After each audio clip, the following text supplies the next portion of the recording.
ഇത് ഉപ്പിലിട്ട് വെച്ച് ലോപിക്കാണ്. നമ്മുടെ അവിടെ ലോപിക്കാന്നാട്ടാ പറയുക. ചില ആൾക്കാർ ലോലിക്കാന്നൊക്കെ പറയണിട്ടുണ്ട്. നമ്മൾ ലോപിക്കുക. അതുകൊണ്ടാണ് ഇങ്ങനത്തെ കളർ ഇട്ടാ. ഉപ്പിലിട്ട കാരനാണ്. ഉപ്പൊക്കെ പിടിച്ച് കുറേ ദിവസമായി ഉപ്പിലിട്ടാ. നമുക്ക് ഇതുകൊണ്ടൊരു ചമ്മന്തി ഉണ്ടാക്കാം. ഇതുവരെ ആരും ചെയ്ത് കണ്ടിട്ടില്ല. ഞാനൊരു വട്ടം മുന്നേ ഉണ്ടാക്കി നോക്കിയിട്ടുണ്ടായിരുന്നു. അപ്പോൾ നല്ല ടേസ്റ്റ് ഉണ്ടായിരുന്നു ചമ്മന്തി. പക്ഷെ ഞാൻ അന്നുണ്ടാക്കിയപ്പോൾ കുരു കളയാണ്ട് ഉണ്ടാക്കി. പക്ഷെ അപ്പോൾ ടേസ്റ്റിന് കുഴപ്പമില്ല. പക്ഷെ കുരു ഇടയ്ക്ക് കടിക്കുമ്പോൾ ഒരു ചെറിയ ഒരു ബുദ്ധിമുട്ട്.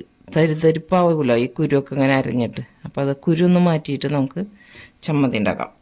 അല്ല, ഇനി കുരു മാറ്റിയെടുക്കട്ടെ കേട്ടോ. കുറച്ച് ബുദ്ധിമുട്ടാണ് കുരു മാറ്റിയെടുക്കാൻ, എന്നാലും കുഴപ്പമില്ല.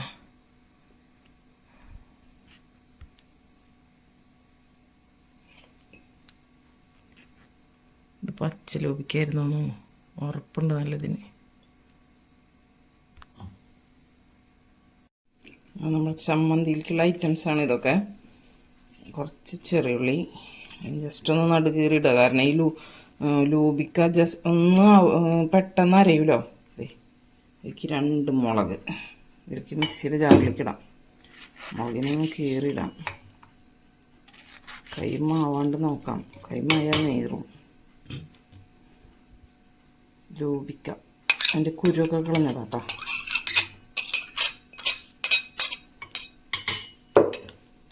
ഉള്ളി, വേപ്പില. ഉപ്പ് നോക്കിയിട്ടിട്ടാൽ മതി. കാരണം ലൂബിക്കയിൽ ഉപ്പുണ്ടല്ലോ, ഉപ്പിട്ടുണ്ടായിരുന്നല്ലോ, ഉപ്പിലിട്ടതല്ലേ, അതുകൊണ്ട് ഉപ്പ് നോക്കിയിട്ടിട്ടാൽ മതി. ജസ്റ്റ് ഒന്ന് അരച്ചെടുത്തിട്ട് വരാം. നമ്മുടെ ചമ്മന്തി റെഡി. ോ മൂക്കിലേക്ക് തിളച്ചേർന്നും വേണം ആ മുളകിൻ്റെ.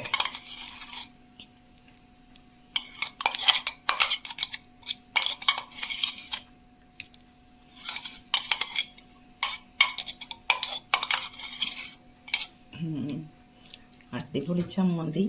അതിലേക്ക് കുറച്ച് പച്ച വെളിച്ചെണ്ണ ഒഴിച്ചു. ഇങ്ങനെ നന്നായി ഇളക്കി.